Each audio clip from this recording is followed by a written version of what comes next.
Bisa ditemukan lebih Sampai sekarang belum ditemukan. Kan di Jakarta Pak katanya Pak ya? Itu kan penasihat hukumnya. Makanya kalau memang benar dan beritikat baik, hadir, laksanakan eksekusi. Perkara yang bersangkutan mau mengajukan hukum PK, silakan saja. Tapi eksekusi tidak, PK tidak menghentikan eksekusi ya, tidak menunda.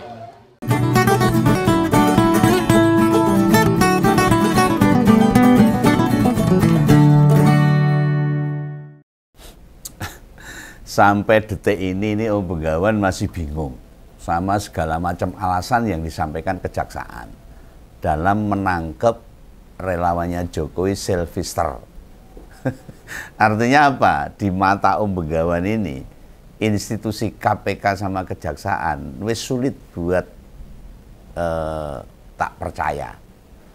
Dua institusi ini sama-sama menjalankan, menyelesaikan penindakan hukum pada elit politik. Kok yodo buntu? Gak iso ngerampung, padahal elit politik yang dihadapi itu levelnya cepete alias ayam sayur, sekelas relawan.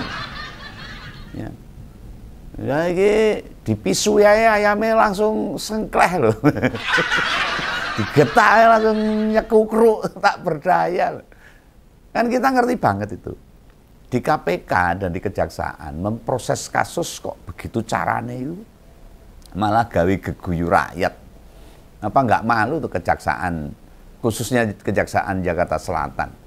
Ini jelas paling konyol. Nyata dari Jaksa Agung buat segera membekuk menangkap Sylvester itu sudah perintahkan oleh Kejagung. Lah ini merendahkan rakyat namanya, melecehkan hukum di negara kita. Sylvester itu kan bukan maling, bukan copet yang terbiasa menyembunyikan tindakannya. Delik neng ngisor tempat tidur atau neng jero lemari. Sebenarnya dia itu kan seorang tokoh sekelas relawan, sebenarnya kan gampang dikenali tuh. Kalau Sylvester yang mau ketua relawan gagal dibekuk biar ngejalani hukuman 1,5 tahun di penjara, gimana kejaksaan ngadepi kecu-kecu lain itu? Kasusnya Sylvester hanya perkara penghinaan sebenarnya, hukuman 1,5 tahun. Lagian tinggalnya ya di Jakarta juga. Dan nggak makin masuk akal, tidak bisa ditemukan keberadaannya walaupun di Jakarta. Konyol. Nah, pertanyaan seriusnya ini, mengapa hingga detik ini tidak dinyatakan buron sama kejaksaan? Ditulisi Sylvester DPO, nggak gitu. Jadi semua orang bisa ikut bantu untuk nangkep. Ya. Harusnya dia sudah menjalani hukuman pada tahun 2019. 6 tahun yang lalu. Dan hukuman itu didiamkan, didemke. Tidak dipenuhi sama sekali. Yang makin membagongkan lagi urusan eksekusi atau memastikan terpidana penghuni selnya itu. Ya harusnya kan jaksa. Loh kok didiamkan aja? Sampai 6 tahun loh. Setelah hakim ketok palu dok, divonis keputusan ingkrah. Lu jangan-jangan apa palunya dikasih peredam, nggak bunyi, bluk. Sehingga nggak didengerin.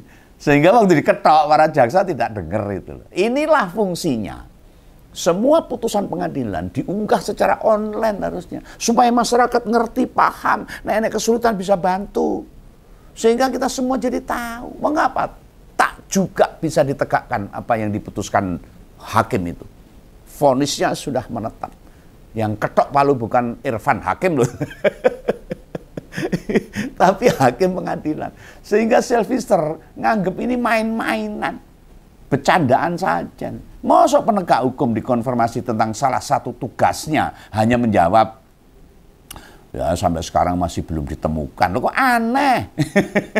Jawabannya kok enak men itu. Itu yang dicari Sylvester sama kutu rambut. Di orang yang model rambutnya kayak Mbah Surip itu. Ngeluh nyari kutu di rambutnya Mbah Surip itu. Nah Sylvester itu kan juga bukan jarum dalam gudang jerami. Pada musim panen yang sak gudang penuh golek jarum angel, sulit nyarinya. Lu sudah gitu malah menyarankan itu. Si ketua relawan Solmed untuk menjalankan eksekusi alias nyetor diri kon menyerahkan diri. Sapa sing gelem? Wong dia itu jelek ngumpet itu gara-gara nggak mau menjalani hukumannya kok suruh nyetor diri. Lu cara kerja kejaksaan yang beginian ini, apa berlaku buat semua terpidana ini? Ya penjara kosong loh, kayak enak isi ini loh. Kalau yang bersalah suruh nyetorkan diri, menyerahkan diri, ya apakah dia itu memang punya niat melarikan diri? Ya. Orang yang divonis bersalah, tidak mau dibui, ayo, siapa yang mau? Yang mau dibui siapa? Semua orang nggak mau dibui. Nek perlu yo piye carane ora kena hukuman no. Dan kita tahu kan faktanya apa. Kalau orang yang nggak mau kena hukuman, macam-macam yang dijalankan, termasuk melarikan diri, menyembunyikan diri. Terus bila tidak dijalani, terus didiamkan saja sama kejaksaan, sama aparat, tidak serius digulei. Lah Pak Anang Supriyatna selaku Kapus Penkum Kejaksaan, cara menjelaskannya itu sulit dipahami itu. Maksudnya sulit adalah Mbok jelaskan cara mencarinya itu gimana? Apa hanya ngirim-ngirim surat ke alamat-alamat yang disinyalir sebagai tempat salah satu ketua relawannya Jokowi ini yang sudah divonis? Yo surat tekan. Pada ke zaman begawan ae. Yang jangan kirim surat nganggo prangko, ora mungkin tekan. Atau karena zaman sudah canggih, surat dikirim berbentuk elektronik. Lewat WA, sing gelem nampa ya sapa? Tahu WA dari kejaksaan juga nomor. Apalagi lewat email, lewat medsos. Loh, jadi gimana supaya orang yang dicari kok tidak bisa diketemukan? Ini teknisnya piye ini sebabnya? Sebabnya ada apa gitu. Nah mungkin ini sebagai aparat penegak hukum nek ndak punya teknik canggih, strategi yang pas, yo akhirnya hasilnya zong, atau memang ini dibuat zong sampai nanti tahun 2100 ya Selvister ndak bakal ketangkep. Akhirnya hilang dewe. Lo kan semua tahu itu. Selvister Matutina itu wonge gede dhuwur. Gua lah senengane gelut. Lo mau sembunyi kan susah kalau orang gitu itu. Ngumpet di kolong kasur ndak cukup. Masuk lemari yo sesak. Apalagi masuk kulkas yo nggak muat. Masuk lemari pakaian jebol lemari ini. Yang paling mungkin itu masuk tong air. Apa ya? Galon air yang isinya 10.000 liter itu. Mungkin baru bisa. Atau reservoir air lah, penampung air. Loh, dia itu juga punya keluarga. Apa anak istrinya nggak takut itu, nggak khawatir itu? Apa nggak malu juga? Yang juga harus dinafkahi. Masa iya setelah disebut mau ditangkap kejaksaan, dia lantas tidak nongol ke publik, tidak ngantor lagi, tidak ketemu anak istrinya lagi gitu loh. Apa dia nggak kerja, cuti berbulan-bulan, negara bayari enak men itu? Atau dia punya deposito, hasil ngerelawan? Masa relawan kayak pekerjaan itu bisa punya deposito. Kalau tidak bekerja kan otomatis tidak ada penghasilan. Anak istri makan pakai apa? Pakai pengacaranya saja sampai berani nyebut. Nah, Sylvester itu masih ada di Jakarta. Loh, ini kata pengacaranya loh. Kenapa Pak ST Burhanuddin tidak berani bicara langsung? Nekan kepala Kejaksaan Jakarta Selatan. Untuk segera menangkap tuh Sylvester itu. Demi keadilan, demi kebenaran. Supaya masyarakat juga diberi pemahaman bahwa hukum itu benar-benar dilaksanakan oleh aparat kejaksaan. Ya, lakukan video call Pak, terus bicara tegas sambil melintir kumis. Pak Burhanuddin loh, gagah tuh kumisnya kandel. Loh pasti itu kepala Kejaksaan Jakarta Selatan langsung ngepar kalau digituin sama jagung. Ini ya maaf saja Pak Jaksa Agung, Pak Burhanuddin. Aku tadi pikirannya ngeres ini. Apa Pak Burhanuddin pekewo dengan Pak Jokowi? Nah, ini saya bukan menuduh loh Pak. Kan 3 nama ini saling terkait. Setidaknya pernah ada hubungannya. Pak ST Burhanuddin diangkat pertama sebagai Jaksa Agung itu oleh Jokowi. Mungkin pekewo ya bisa. Karena yang mau ditangkap tuh relawannya Jokowi. Jabatan itu masih ada di dirinya loh sampai sekarang loh. Sampai Pak Jokowinya sudah lengser, masih dipegang oleh Pak ST Burhanuddin untuk kejagungnya. Sedangkan Sylvester Matutina itu tuh ketua relawan pendukung Jokowi, ya sekarang pendukungnya Pak Prabowo. Apa ini perkewo? Maka segitiga Jokowi, Pak ST Burhanuddin sama si Matunina ini kan terkait erat jadinya. Kira-kira yang beginian ada gandeng ceneng enggak? Ini masyarakat biar paham nih. Tapi bisa masyarakat menuduh seperti itu, punya pikiran seperti itu. Akhirnya kan jadi liar pikirannya masyarakat. Sajane cara mereka ngulei terpidana pakai strategi apa? Kan bertanya-tanya masyarakat. Mosok sekelas Kejaksaan Agung yang memerintahkan Kejaksaan Jakarta Selatan tidak pernah bisa menangkap seorang Sylvester Matutina. Apa pernah datangi rumahnya? Jangan-jangan belum. Kan dia punya rumah, punya keluarga. Terus begitu sampai di rumah Sylvester, kan yang ngetok pintu, dibuka ke. Apa yang dikerjakan sama petugas sana? Nanya biasa dengan baik-baik gitu. Tanya, ya serah mungkin ditunjukin di mana Sylvester, meskipun ngumpet di rumah juga nggak mungkin mau ditunjukin. Misalnya nih, saya dari Kejaksaan Negeri Jakarta Selatan ini misal ini, mau mengeksekusi Sylvester untuk menjalani hukuman. Apakah Sylvester ada di rumah? Kalau sampai di rumahnya Sylvester itu, lalu yang nemui menjawab, nggak ada itu Pak. Terus gimana? Direspon gimana? Oh ya sudah, titip saja ya, bila pulang ke rumah nanti suruh datang ke Kejaksaan Negeri Jakarta Selatan mau dihukum. Permisi ya, ngono, orang tekan, ndak ketangkep. Ya sampai kiamat ya ndak akan ketangkep. Kalau cara-cara mencarinya seperti itu. Kejaksaan itu kan punya intel, punya orang-orang yang bisa nggulei siapapun para terpidana. Lawang teroris saja ya bisa ketangkep yang delik-delik itu. Apalagi para kriminal-kriminal, nggak ada yang nggak bisa ketangkep kecuali sudah ngilang sak rogone. Tetapi walau dijawab nggak ada, harusnya loh kejaksaan mestinya geledah karena sudah punya surat perintah penggeledahan, memeriksa isi rumah. Kalau di rumah itu ada toren ukuran 10.000 liter, patut dicurigai itu. Jangan-jangan masuk reservoir air. Jangan-jangan Sylvester sembunyi di situ. Tidakkah tindakan tidak patuh hukum menolak vonis hakim bisa disimpulkan sebagai abuse of power, penyalahgunaan kekuasaan. Orang-orang yang pernah dekat sama kekuasaan, itu menggunakan pengaruhnya buat menghindari hukum. Ini tidak boleh terjadi di negara kita, negara hukum. Bisa juga kejaksaan minta kepolisian. Bisa kan minta tolong kepolisian. Apa perlu minta bantuan TNI? Ya TNI juga sudah marah loh ini sama dia itu. Karena menghina jajaran purnawirawan TNI juga itu Sylvester. Untuk membantu mencari di mana keberadaan orang yang sampai detik ini tidak diganti posisinya sebagai komisaris BUMN. Terpidana itu jadi komisaris BUMN itu, menteri BUMN ya piye ini. Koplak semua ini. Loh, cara lain yang bisa dilakukan oleh Kejaksaan Jakarta Selatan yang juga bisa ditempuh itu dengan meneliti HP istri dan anak-anaknya, cek percakapan, email dan medsosnya, dan yang berkaitan dengan orang dekat mereka.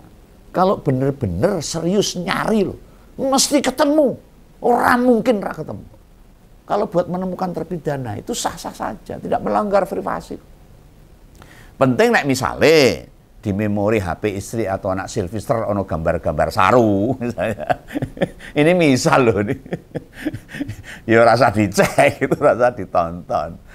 Video ini sapa nggak usah, ora perlu ngomong ke wartawan barang, nggak perlu mesakne keluargane. Cek saja nama kontak yang sering di WA atau di telepon. Tidak selalu ditulis. Mungkin ya nama samaran kan bisa juga. Nah, berhubung tahu lagi di Uber Kejaksaan, mereka pakai nama-nama samaran Bagi yang pernah dihubungi selfister itu bisa saja. Masa aku harus ngandani. Nama kontak bisa diganti, bisa. Lawang Iwan tukang sayur. Bisa juga pakai nama Joko Antor Galang, Waluyo Driver dan sebagainya. Macam-macam itu bisa diganti namanya. Nek ndak ada yang dicurigai, Kejaksaan Jakarta Selatan bisa cek Google Maps HP mereka. Ini pasti menunjukkan titik-titik persinggahannya selfister itu. Nah, lokasi mana yang beberapa kali didatangi? Tidak hanya ibu, bapaknya, keluarganya, saudaranya, sesekali sama anaknya bisa dicurigai, betul. Ini demi hukum loh, demi keadilan loh. Sebagai persembunyiannya selfister, biar tahu, biar segera selesai. Atau cek aplikasi layanan online-nya. Kayak Gojek, Grab, atau Shopee, kan bisa. Nek sering dikirimi atau ngirimi makanan ke titik tertentu, kan bisa juga. Diduga jadi persembunyian lain. Iki nek Kejaksaan Jakarta Selatan serius. Iki nek dudu wong apian, begawan ya ora cerita detail kayak ngene iki. Ini supaya juga sebagai pemahaman kepada masyarakat. Ben masyarakat yo ngerti, oh ngono to janjane itu. Nah, tadi itu beberapa trik yang sering dipakai oleh kepolisian, biasanya seperti itu. Atau orang-orang yang punya kepentingan nyari pihak lain, yang keluarganya menutup-nutupi. Termasuk penagih hutang kan yuk gitu. Tamplecet dan sebagainya. Nah, golek uang yang ngono-ngono kuwi. Cuma mereka tidak punya kekuatan untuk menggeledah rumah. Orang nek surat yang berpayung hukum. Tapi kalau kejaksaan kan komplit, bisa menggeledah, bisa menggunakan cara apapun. Nek polisi tidak diminta bantuan. Ini sesuatu yang tidak normal. Ini kan kriminal sudah ini. Harusnya kepolisian, pihak kepolisian juga ikut andil dalam mencari keberadaan selfister. Nah, ini bisa mempengaruhi elit-elit politik lain loh. Akhirnya bisa minta perlakuan yang sama loh. Kalau sudah divonis mereka-mereka itu yang harus masuk penjara, mereka juga seperti ini nantinya. Ini presiden buruk bagi hukum, tata hukum kita. Dan mereka tidak mau menjalani hukum. Lah, sekelas selfister hanya ketua relawan aja bisa gitu. Saya yang pejabat tidak boleh gitu. Kan gitu nantinya. Lo mau bakal gimana bangsa ini? Kalau semuanya begitu caranya. Ya ini tergantung pada aparat. Baik kejaksaan, kepolisian. Termasuk Kejaksaan Agung yang harus detail, tegas memerintahkan. Tidakkah pembiaran atau penegakan hukum yang ecek-ebret seperti ini bentuk nyata dari ketidakpastian hukum di negara kita?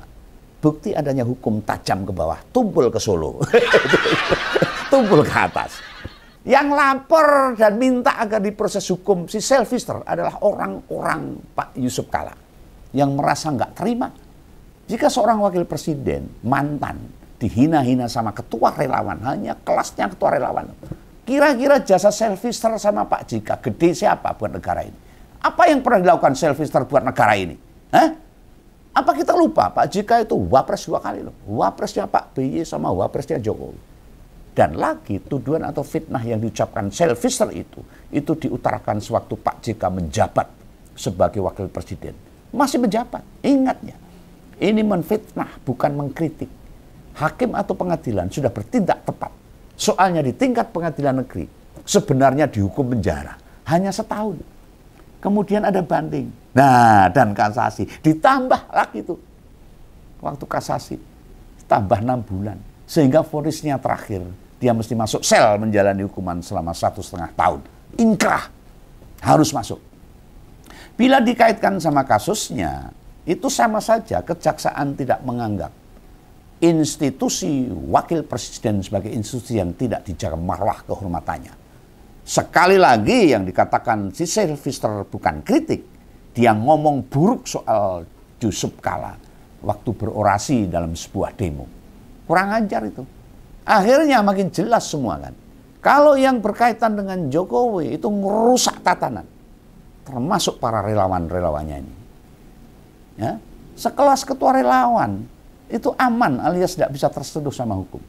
Dan buat Pak Jokowi yang beginian emang tidak dikomentari. Tidak jadi persoalan penting. Tidak memalukan Pak Jokowi sendiri. Tidak mungkinlah seorang mantan presiden atau saat vonis pada ketua relawan dijatuhkan 2019. Dia nggak tahu. Oh tahu. dengar karena menyentuh salah satu orang dekat dia.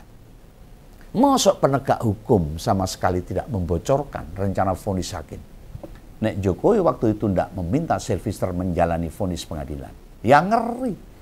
Mendiamkan tidak menjalani hukuman saja. Itu sikap yang tidak baik, apalagi meminta penegak hukum tidak menyentuh Sylvester.